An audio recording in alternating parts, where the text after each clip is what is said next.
A última pesquisa Genial Quest apontou que Renan Santos aparece como um nome. Eu acho que não dá nem para dizer de terceira via, porque isso é difícil de se consolidar no Brasil, mas aparece como o nome que mais cresceu em um eventual segundo turno contra o presidente Lula. O pré-candidato do partido Missão ganhou 3 pontos em relação ao levantamento anterior e se destacou entre os candidatos fora da polarização. Para falar sobre esse cenário e os desafios da campanha, a gente vai receber agora o candidato do Missão, Renan Santos, a quem eu agradeço a sua disponibilidade para participar aqui do Poder Expresso. Oi, pré-candidato, seja muito bem-vindo aqui ao nosso jornal. Candidato, chama atenção que o senhor aparece na última pesquisa Quest, pontuando melhor do que alguns ex-governadores, como Romeu Zema, como Aécio Neves. O senhor tem um desempenho importante no último levantamento de segundo turno, ganha pontos relevantes, enquanto os outros não estão conseguindo crescer. Ao que o senhor atribui esse desempenho? Tudo bom, Raquel? Tudo bom? Uma boa tarde a todos que estão nos assistindo. Obrigado pela oportunidade. Primeiro eu vou começar concordando com o ponto que foi colocado na análise inicial, que, de fato, o nome de terceira via não tem muita chance. Eu não sou da terceira via, eu vou substituir o Flávio como o único candidato de direita nessa eleição. E assim eu sou e assim me colocarei no segundo turno. A segunda coisa, eu não fico surpreso por estar à frente dos governadores, simplesmente porque eu sou um pré-candidato hoje superior a eles. Então não é natural, não apenas me comunico melhor, eu sou presidente do meu próprio partido, os demais pré-candidatos, eles infelizmente têm que se submeter a decisões erradas que vêm dos partidos deles, então eu acho que era um caminho natural. Na verdade, eu não estou surpreso com essa pesquisa e nem concordo com o resultado dela, porque tranquilamente eu tenho muito mais do que 3 pontos percentuais hoje na preferência do brasileiro.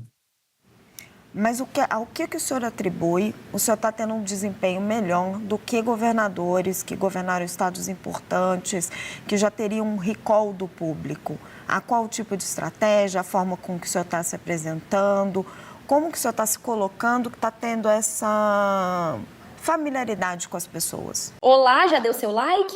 Não deixe de ajudar o canal. No mês de março eu faturei cerca de $4.600, totalizando aí deu um pouquinho mais de R$23 mil apenas com a AdSense do meu canal, postando cortes do MBL. E se você tem interesse em criar seu próprio canal de cortes, ajudar no projeto e ainda poder ganhar com isso, é só clicar no primeiro link da descrição desse vídeo ou então ler o QR Code que está aparecendo aqui no meio da tela que eu vou te explicar um pouco mais sobre isso. É o que eu disse, eu sou um pré-candidato superior. Quando eu digo superior eu apresento um conjunto de propostas melhores, eu realmente rodo o Brasil e vejo os problemas reais do Brasil. Eu, em vez de ficar, ora, xingando Lula ou puxando o saco do Bolsonaro, como infelizmente fazem os demais pré-candidatos, eu me posiciono sobre os erros dos demais e apresento soluções sobre tudo. Então, quando eu vou para o Nordeste, eu trago uma posição otimista sobre o futuro do Nordeste. Eu vou falar, por exemplo, sobre como industrializar a região, como transformar lá num polo de data center, como investir em energia. Quando eu vou para o Sul, eu vou falar do problema do Pacto Federativo, da ausência de investimento em estradas para o agricultor no Sul. Quando eu vou para o Rio de Janeiro, eu falo do problema das favelas, do crime organizado e trago sempre soluções. Ao invés de ficar nessa energia negativa e nessa briga meio inútil que a gente vê na política brasileira, eu trago propostas. Ao fazer isso, as pessoas começam a reconhecer. Primeiro os mais jovens e depois o montante geral da população. Então, eu acho esse um processo natural. Porque na prática, ninguém está fazendo isso. Eu fico surpreso que partidos que têm tanto dinheiro, fundo partidário, etc., não consigam fazer o básico. Eu só estou fazendo o básico, então não fico surpreso. Candidato, o senhor disse que só vai substituir Flávio Bolsonaro. E nas suas redes sociais, os seus vídeos fazem muitas críticas a ele, até mais do que ao presidente Luiz Inácio Lula da Silva. Por que o senhor acha que o senhor é um candidato melhor do que Flávio Bolsonaro? Eu não estou envolvido em escândalo de corrupção e eu tenho proposta. É muito, muito simples. Ao não andar no jatinho voar caro, ao não ter, sei lá, parceiros meus que praticam rachadinha, ao não me envolver com o Bacelar, com o TH Joias, eu me torno uma pessoa, do ponto de vista ético, muito diferente dele. E eu não fujo de apresentar propostas, mesmo quando elas são impopulares. O Flávio fez uma declaração recentemente dizendo que, olha, eu não vou apresentar nenhuma proposta porque eu vou perder voto. Eu vou falar tudo que precisa ser feito, mesmo que isso me faça perder voto, senão eu seria um estelionatário. O estelionato eleitoral é justamente mentir para o eleitor, falou que vai fazer A e depois faz B. E sobre bater nele, no Lula, depende do dia. Tem dia que eu vou bater mais nele, tem dia que eu bato mais no Lula, depende do que cada um aprontou no dia. Eu vou chamar os nossos analistas para participar da nossa conversa, candidato. Vou convidar aqui a Vitória Abel. Pré-candidato, a minha dúvida é justamente em como que o senhor pretende atrair esses eleitores de Flávio Bolsonaro, porque tem uma parcela da direita que de fato parece ser fiel à família Bolsonaro, né, ao nome da família Bolsonaro, aquele em torno de 20% a 30% do eleitor que parece que não desiste de votar na família, independentemente de denúncias que aparecem ou não. Como que o senhor pretende conquistar essa parcela do eleitorado, já que o senhor já se vê num segundo turno? No segundo turno ou no primeiro? Só para qualificar a pergunta. Não, porque o senhor disse que vai substituir Flávio Bolsonaro como candidato da direita. Então, eu imagino que o senhor se veja no segundo turno. Sim, então no segundo turno, muito simples. Esse eleitor, ele vota contra o PT. Antes de votarem na família Bolsonaro, esse eleitor votava até em candidatos do PSDB no segundo turno. Porque o foco era derrotar o petismo, que eles enxergam como inimigo no seu sistema de valores. Eu já derrotei o petismo, por exemplo, durante o impeachment da Dilma Rousseff. E aí basta eu mostrar para essas pessoas que eu sou melhor no enfrentamento ao PT, que eu sou mais vencedor nesse enfrentamento ao PT do que, por exemplo, Flávio Bolsonaro. E aí é uma questão de convencimento deles no segundo turno. No primeiro turno, se essas pessoas que são muito leais à família Bolsonaro quiserem votar no Flávio, elas votam. A questão é que elas sozinhas não são suficientes para colocá-lo no segundo turno. Tanto que o próprio Flávio Bolsonaro mudou a estratégia dele para tentar acenar para outros eleitores e ele não está conseguindo convencê-los. Candidato, queria convidar o Yander Porcela. Eu tenho mais perguntas, mas queria convidar primeiro o Yander Porcela para fazer uma pergunta. Yander. Candidato, boa tarde. Eu queria saber um pouco mais sobre o que o senhor pensa de economia. Caso seja eleito presidente, o senhor defende uma agenda mais liberal? Defende, por exemplo, privatização da Petrobras, dos Correios, das estatais em geral? Como que o senhor está fazendo esse programa em relação à economia? Primeira coisa, o Brasil tem um grave problema fiscal. A pessoa que está me ouvindo em casa tem que entender. Hoje os juros estão altíssimos, muito, muito altos. E os impostos estão altos. E se a gente olha a inflação, ela voltou a subir. Isso gera basicamente um empobrecimento geral da população. Isso dá porque o governo está gastando mal, está gastando demais, e a tendência é que as contas públicas estourem. Portanto, eu vou ter que fazer o que todo brasileiro está fazendo em casa agora. Eu vou ter que cortar despesa. E eu vou cortar despesas começando pelos privilégios, começando pela elite brasileira, especialmente empresários que pegam renúncia fiscal, mexendo com gente do judiciário, e depois indo para gastos estúpidos que acontecem nas áreas previdenciárias, por exemplo, privilégio na área da Previdência, e correções para fazer com que o Brasil, na parte de gastos e políticas sociais, funcione como os países sérios. Aí eu economizo, e economizando os juros cai, o Brasil pode, daqui 1, 2 anos, começar a cortar impostos, diminuir as alíquotas de impostos, e também a inflação diminui. Isso tem um efeito muito positivo na economia. Segunda coisa, privatizações. Depende da empresa pública. Correio tem que privatizar. Petrobras, hoje com o mundo em crise, com recursos naturais sendo utilizados como barganha, eu não entregaria uma empresa estatal brasileira para uma estatal chinesa, como a PetroChina, ou para a Aramco, que é a estatal da Arábia Saudita, que são as empresas hoje que estão aí no mercado olhando para a compra de estatais de petróleo de outras nações. Não farei, tenho que usar isso como uma reserva estratégica. Agora, para outras empresas públicas que não têm, vamos dizer, função de serem estatais, eu vou vender mesmo, vou privatizar. A Petrobras seria a única empresa, então, que o senhor não privatizaria? Não, a Embrapa, por exemplo, eu não privatizaria. Candidato, o senhor já disse que é um admirador de Javier Milei. Por quê? Porque o Javier Milei, ele foi muito sincero no processo eleitoral argentino em falar que eles precisariam fazer reformas muito duras e que as supostas políticas sociais que encheram o Estado argentino de gastos não funcionavam e que quebraram a Argentina. E ao falar isso, ao invés de ficar contratando um marqueteiro para enganar o eleitor com palavra bonitinha, ele cativou os eleitores para uma causa. Portanto, ele, enquanto presidente, está representando uma causa, que ele chama de enfrentamento à casta dos políticos e aos gastos exagerados, e ele começou a apresentar seus primeiros resultados, como queda de inflação, redução do déficit na Argentina, que é absurdo, e começar a apontar, a boas expectativas em termos de crescimento econômico lá. Então, eu admiro esse tipo de coragem que ele teve. Acho uma coragem realmente admirável, e eu gostaria que os pré-candidatos no Brasil adotassem essa postura, de falar a verdade, doa quem doer. O senhor tem ideias econômicas muito consistentes, candidato, mas, por exemplo, o seu projeto de desfavelização, como que o senhor financiaria ele? Duas maneiras. A partir do momento que a gente reduz as despesas do governo, o governo pode montar um programa de investimento em infraestrutura que inclua esse processo de desfavelização. O segundo é um modelo de leilão reverso, igual já existem em outros setores da economia brasileira, chamando a iniciativa privada para participar disso. E como? Selecionando as áreas que participariam do Programa Nacional de Desfavelização, primeiro, retirando de lá o crime organizado, e ali você montar verticalização onde é necessário verticalizar, recuperação das habitações pré-existentes, se tem como recuperar, criação de áreas comuns, como praças e áreas comerciais, e treinamento, inclusive, para as pessoas trabalharem nessas áreas comerciais próximas, tudo financiado em parceria com a iniciativa privada, de modo a criar bairros funcionais. Com base nisso, e aumentando a capacidade de investimento do Estado brasileiro, a gente consegue mudar essa principal chaga do Brasil. Todo mundo sabe que viver em favela é muito ruim para as pessoas que moram lá. E só, sei lá, artista e intelectual acha bonito. Então, nós vamos enfrentar esse problema e, do ponto de vista econômico, isso vai se tornar uma solução e não um problema. Eu não estou falando em torrar dinheiro num programa que para muita gente é inútil porque tem gente que acha bonito favela. Eu estou falando em algo que vai integrar as pessoas e aumentar a produtividade daquelas pessoas das favelas, porque ao serem tratadas com dignidade, terem um bairro bom para morar, elas vão trabalhar melhor, produzir mais, estudar, porque no fundo elas estão sendo respeitadas como cidadãos. Vitória. Essa última parte, para candidato, que o senhor falou de retirar, por exemplo, o crime das favelas, a gente sabe que é um problema bastante difícil de se resolver. Muitos diferentes governos, tanto nacional quanto governos estaduais, não conseguiram fazer isso. Como que o senhor pretende fazer isso? E só mais uma pontuação em relação aos gastos, né? Porque o senhor fala de diminuir gastos do governo, mas a gente sabe que boa parte dos gastos hoje são despesas obrigatórias, estão completamente amarradas na máquina pública e até mesmo vinculadas à Constituição. Como que o senhor pretende também fazer isso? Contar com o Congresso também para modificar a Constituição? Com certeza.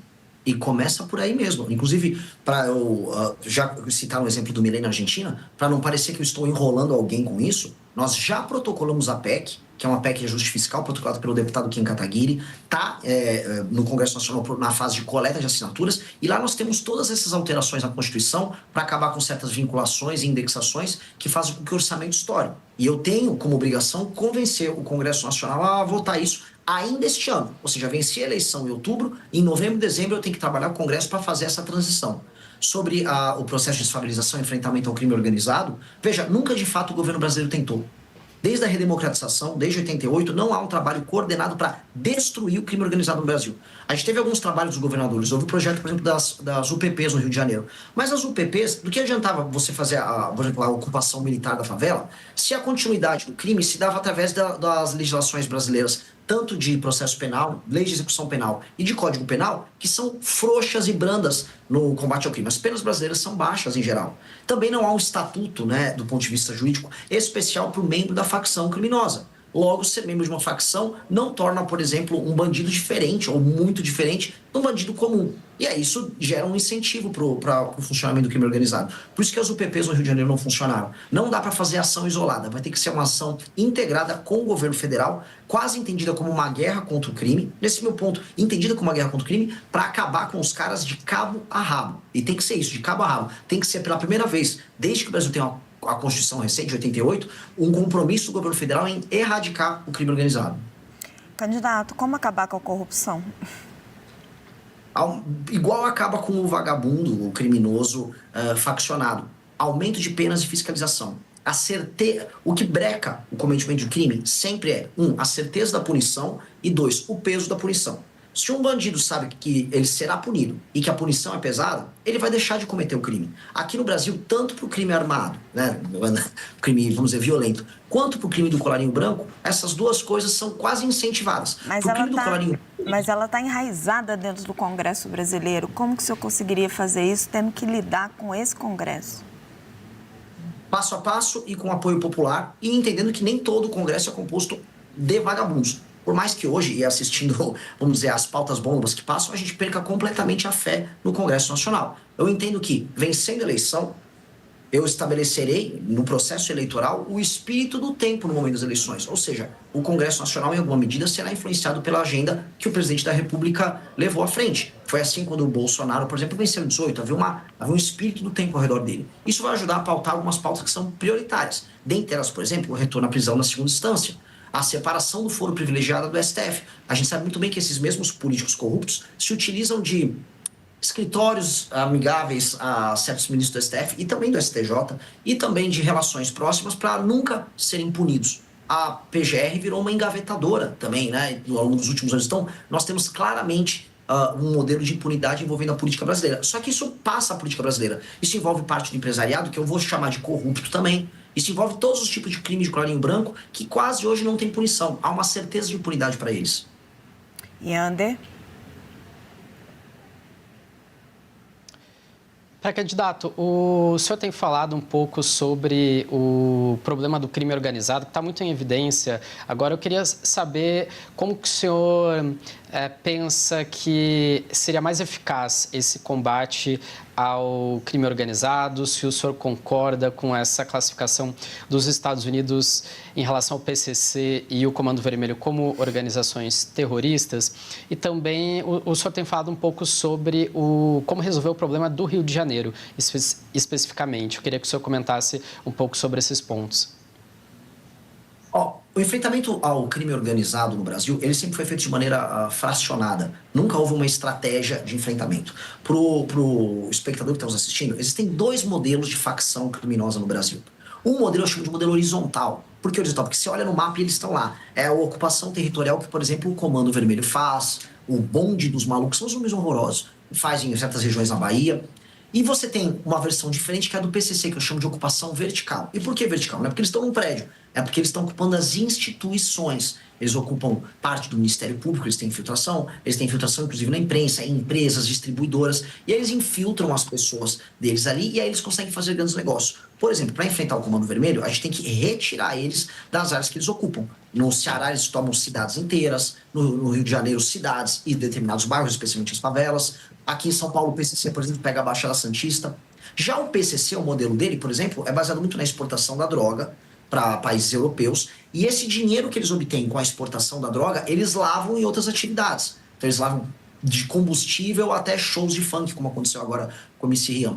Nós temos que brecar a entrada da droga pela fronteira. A gente sabe que entra boa parte para a fronteira do Mato Grosso do Sul, uma parte vem, por exemplo, pela Amazônia. A rota caipira que leva essa droga até o Porto de Santos tem que ser brecada e o Porto de Santos tem que ser retomado, que lá boa parte do PCC acontece, boa parte do faturamento do PCC acontece. Então, onde eu queria chegar? São estratégias diferentes em que o governo federal, junto com a Polícia Federal, junto com as polícias estaduais, vai adotar estratégias diferentes para modelos de crime organizado diferente. Sobre os Estados Unidos, para ser claro, a classificação ajuda a gente a ver como é grave o tema. Mas não será os Estados Unidos a resolver isso. Eu vi, à época, a turma do Bolsonaro comemorando, é isso aí, vencemos. Não vencemos nada.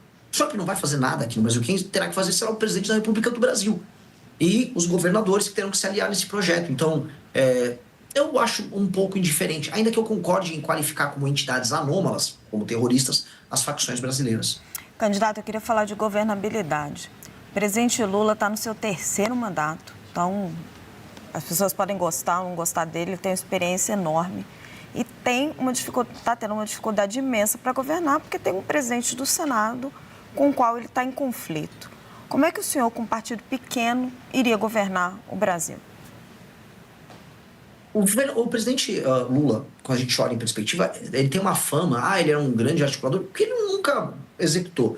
Ele sempre tentou comprar o Congresso. O Lula tentou comprar o Congresso no mensalão, depois com o Petrolão. E a diferença que ele está tendo agora, nesse mandato em que ele tem mais dificuldade, é simplesmente porque agora as emendas ficam à disposição dos parlamentares por conta do orçamento secreto. E aí ele não tem esses instrumentos. Ou seja, ele nunca foi um líder político bom o suficiente para cativar, através do seu projeto, os partidos a se juntarem ao seu governo. Hoje, naturalmente, é uma dificuldade muito grande por conta do orçamento secreto. E eu acho que ele tem que acabar. E nesse ponto, eu converso e dialogo com o STF, inclusive com o Flávio Dino, que é do campo político oposto ao meu, mas que hoje é ministro supremo, porque o Flávio Dino está lá, nesse instante, tentando mexer nos golpes e crimes tocados por parlamentares no orçamento secreto. Então, acho que o STF tem que disciplinar, junto com o governo federal, essa questão, para parar de existir essa chancela ao Centrão de usar o orçamento brasileiro como ele quiser, e aí ficar apenas botando uma faca no pescoço do presidente, não importa se de direita, de esquerda, de centro. Essa é a primeira coisa, nós temos que disciplinar essa questão do orçamento. Segundo, eu vou fazer composição. O que eu não vou fazer é toma lá da cá. E eu vou compartilhar o lucro político das vitórias nossas. Ou seja, se os governadores participarem e com as bancadas estaduais participarem da minha vitória na desfavelização e no combate ao crime, eu entrego a vitória política de mostrar essa conquista para todo mundo. Não tenho problema nenhum. O que eu não vou entregar é vitória econômica, vitória financeira, entregar ministério de porteira fechada para as outras pessoas fazerem negócios, como acontece com uma tradição em Brasília. Se, entendam, você mesmo citou, se eu fui eleito um partido que foi criado há 6, 7 meses atrás e venci as eleições, significa que o que eu digo é tão importante que o brasileiro falou, coloquem ele lá para mudar essa relação. E eu vou chegar lá para estabelecer uma nova relação.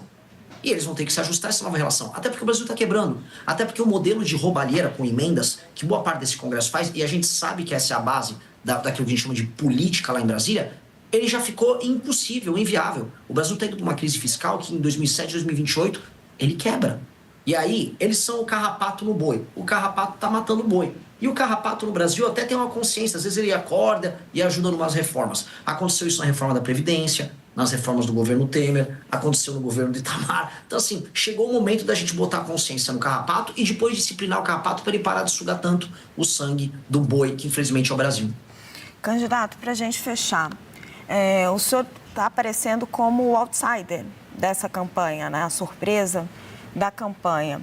Alguns comparam o senhor a Pablo Marçal, que foi a surpresa da campanha à Prefeitura de São Paulo. O senhor aceita essa comparação ou repudia?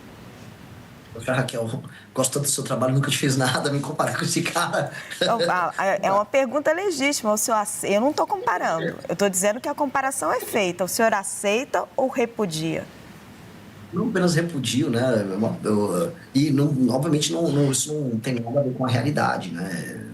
O Pablo Marçal, ele era um aventureiro numa eleição, falando absurdos, sem proposta concreta nenhuma. Eu estou há 12 anos na política, sem nenhuma mácula ao meu respeito, liderei manifestações grandes, fundei e sou hoje o presidente de um partido político, e por mais que eu esteja de fora, e realmente de fora do jogo político, eu criei um partido para que a gente entre nesse jogo, reforme ele por dentro, e que dure nos próximos 10, 20, 30 anos como uma força que vai mudar o destino do Brasil. Meu foco aqui não é vender um curso online, como o Pablo Marçal fez, após participar de uma eleição, porque ele apareceu na TV. Meu foco é que daqui a 30 anos o Brasil seja uma das 5 maiores nações do mundo, e minha ambição pessoal não é ficar rico como ele, é que as pessoas um dia vejam meu nome nos livros de história e falam, esse cara é especial, esse cara mudou o país. Se eu conseguir isso, eu estou super feliz. Bem melhor do que vender curso como ele faz. Quero agradecer muito a entrevista ao pré-candidato do Missão, Renan Santos. Renan Santos é pré-candidato à presidência da República. Pré-candidato, muito obrigada pela sua entrevista ao Poder Expresso e já fica aqui o convite para o senhor voltar mais durante a campanha. Muito obrigada, viu? Obrigado, adorei a entrevista. Maravilhoso. Um abraço para todos vocês. E aí, curtiu o corte? Então dá aquela ajudinha, deixa o seu like, compartilha e se inscreve no canal. Um abraço e até o próximo vídeo, porque o futuro é glorioso.